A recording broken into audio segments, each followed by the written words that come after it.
친구 집에서 놀면 산을 걸어가야 되는데 또 너무 늦어서 갈 수가 없고, 그래서 저는 그 능력이 너무 싫었어요. 놀고 싶고 방학 때도 놀러를 가고 싶은데 나는 늘 손님들이 나를 기다리고 있기 때문에 제 시간이 없었어요. 초등학교, 중학교 때, 유치원 때도. 그런데도 제가 이제 나이를 먹으면서 이제 한 살 한 살 이제 철이 조금씩 들면서 내 능력이 되게 감사하구나라는 생각들을 갖게 된 계기가 분명히 몇 번 있었어요.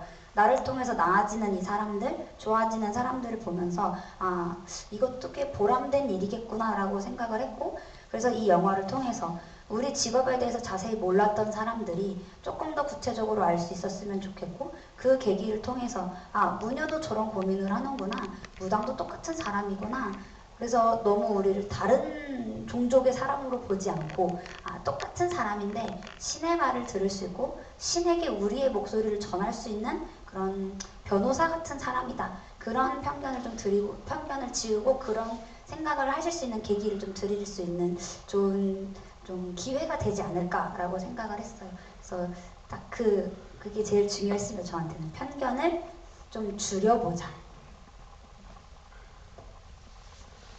그 수지님이 동상이몽인 것 같다고 말씀하시면서 돌연 촬영을 중단을 하셨을 때 감독님의 심정은 또 어떠셨는지 궁금하거든요.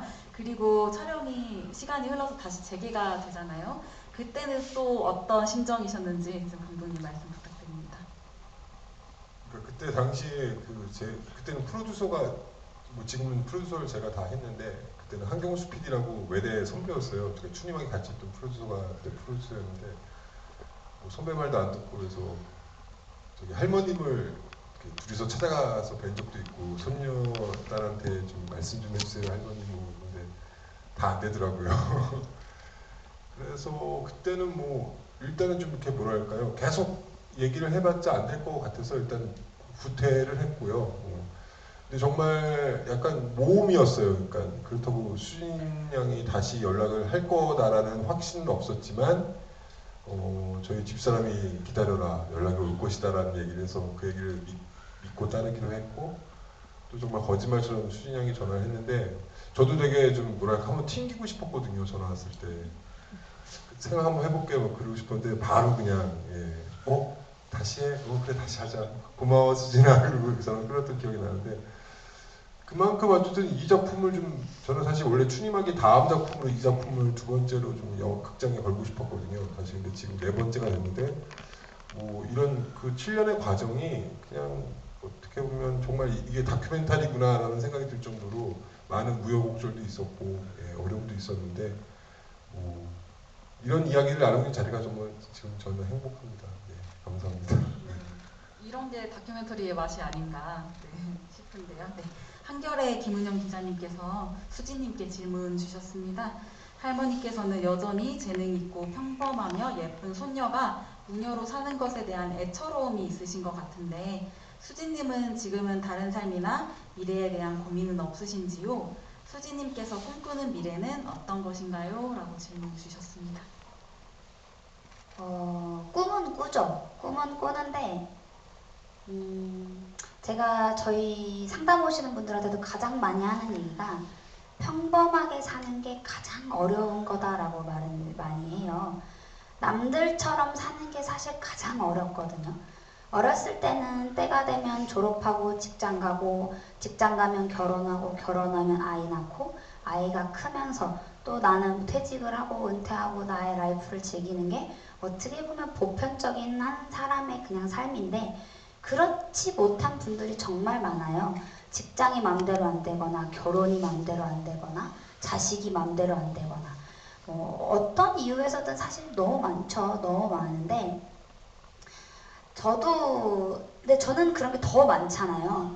지금도 저는 할머니는 이제 너가 아까 다른 또래들처럼 그러지 못한 거에 대한 되게 속상함, 애처럼을 말씀하셨는데 저랑 둘이 집에 있을 땐 전혀 그런 말씀을 하지 않으세요. 기도 열심히 해라, 기도가 답이다, 신령님한테 잘해라, 음식 가려라, 친구도 함부로 만나면 안 된다, 어디 가는 게 네 맘대로 될 줄 아느냐, 막 그렇게 엄청 엄하게 하시거든요. 사실 저도 오늘 처음 알았어요. 우리 할머니가 지금도 나를 저렇게 생각하시는구나. 근데 할머니한테 이제 이쯤 돼서는 말을 하지 않아요. 나 뭐 하고 싶다, 뭘 꿈꾼다. 왜냐면 특별히 의미 없다는 걸 알거든요. 내가 그걸 꿈꾼다고 한들 내가 그걸 할 수 있을까? 괜히 말했다가 괜히 이렇게 좀 안 돼! 이렇게 딱 퇴짜 맞으면 더 마음이 아프거든요. 지금도 저는 왜 나는 그것마저도 내 맘대로 할 수가 없지? 라는 것들이 너무나 많아요. 그래서 사실 지금도 꿈꾸는 것들이 진짜 많거든요. 나는 몇 살에는 이렇게 살고 싶고 몇 살에는 이렇게 살고 싶고 제가 사진을 정말 좋아해요. 찍는 것도 좋아하고 찍히는 것도 좋아하는데 사람이 살면서 남길 수 있는 게 사실 사진이잖아요. 그래서 저는 20대를 진짜 예쁘게 보내고 싶었어요. 그래서 친구랑 여행도 많이 다니면서 20대, 30대의 내 예쁜 모습을 진짜 많이 담아놓고 싶었거든요. 그러니까 화장을 해서 예쁜 게 아니라 20대만의 모습을 꼭 진짜 많이 담고 싶었는데 이미 돌아보니까 제가 26살인 거예요. 이제 27이 됐죠. 이제부터 열심히 남겨도 20대가 3년밖에 안 남았는데 나는 왜 그것도 내 맘대로 할 수가 없지? 그러면서 또 꿈을 꿔요. 그럼 30대 때는 될까?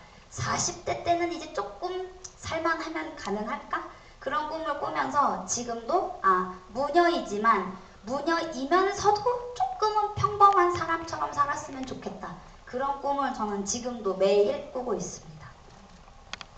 말씀 주신 것처럼 수지님의 꿈은 그리고 시간은 현재 진행형입니다. 이 질문이 마지막 질문이 될 것 같은데 이 질문을 안 드릴 수가 없어가지고 영화의 음악을 담당하신 음악 감독님들이 굉장히 훌륭한 작품들 많이 하셨거든요. 뭐 TVN 드라마 방법이나 뭐 넷플릭스 오리지널 지옥 등을 담당해 주셨던 그 김동욱 음악 감독님, 그리고 누벨바그라는 음악가 단체에서 함께 활동하시는 이현주 음악 감독님이 이 영화의 음악을 멋들어지게 작곡을 해주셨는데 어떻게 작업을 같이 하게 되셨는지, 또 작업하시면서 중점을 두신 부분이 있으신지 말씀 부탁드립니다, 감독님. 그 TVN의 그 방법이라는 드라마가 있었습니다. 거기서 처음 알게 됐고요. 그때 음악을 그 드라마도 되게 재밌게 봤는데 그 무당에 관한 이야기인데, 물론 수진 양과는 좀 다른 어떤 무당들의 세계에 대한 이야기였는데 그때 음악이 일단 되게 이렇게 꽂혔고요.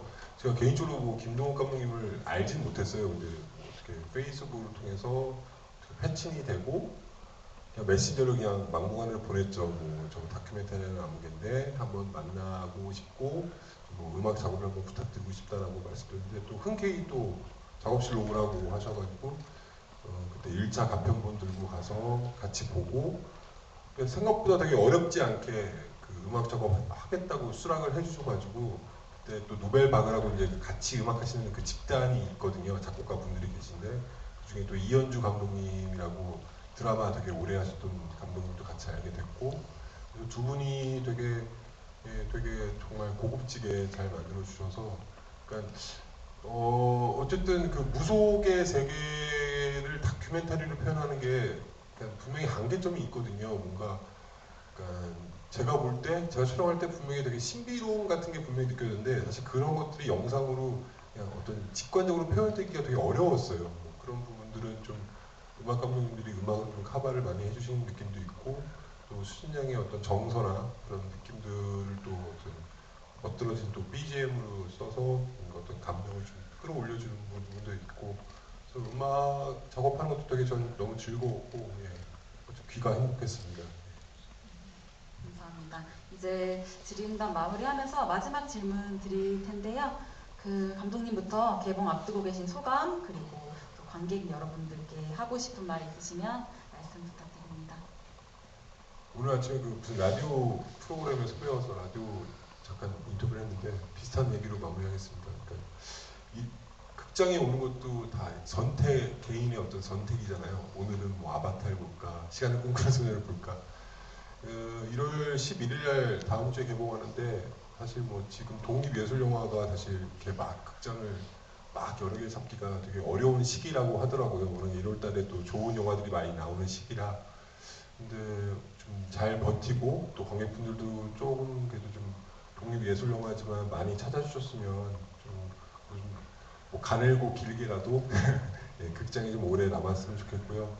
그래서 새해 첫 영화로 좀 보시기에 또 소재나 또 주제나 이런 것도 좀 잘 맞지 않나 개인적으로 생각합니다. 그러니까 좀 많은 좋은 글과 많은 홍보를 좀 부탁드리고요. 조심히 돌아가십시오. 오늘 감사합니다. 네. 우선 제가 어쨌든 겨우 마침내 이 영화의 마침표를 찍게 돼서 너무너무 다행이라고 생각하고요. 감독님께서 기다리신 시간이 결코 헛된 시간이지 않았다는 거에 또 한 번 다행이다 싶고요. 제가 이 영화의 리뷰를 참 잘 찾아봐요. 어떻게 보셨을까라는 게 정말 궁금해서, 그러니까 어떤 분이 그런 글을 올리셨더라고요. 영화를 찍는데 7년이라는 시간은 참 길었지만 어떤 한 사람이 자신의 운명을 받아들이는데 7년이라는 시간이 결코 짧았을까? 그 글을 보면서 뭔가 그냥 뭔가 하면서 이게 탁 울리는 그런 느낌이 들더라고요. 어쨌든 이 영화에 7년이 녹아들었고 여러분들은 지금 그 7년을 통해서 잠깐 저의 모습을 들여다보신 거잖아요.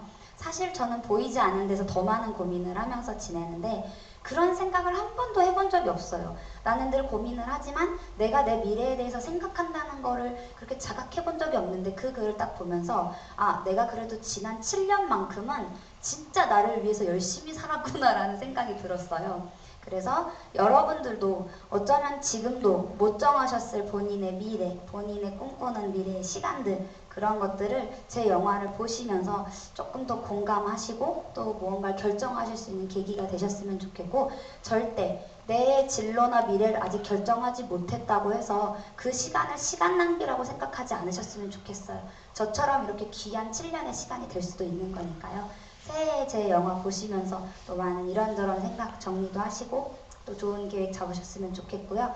오늘도 제 영화 봐주셔서 너무너무 감사드리고, 이제 유튜브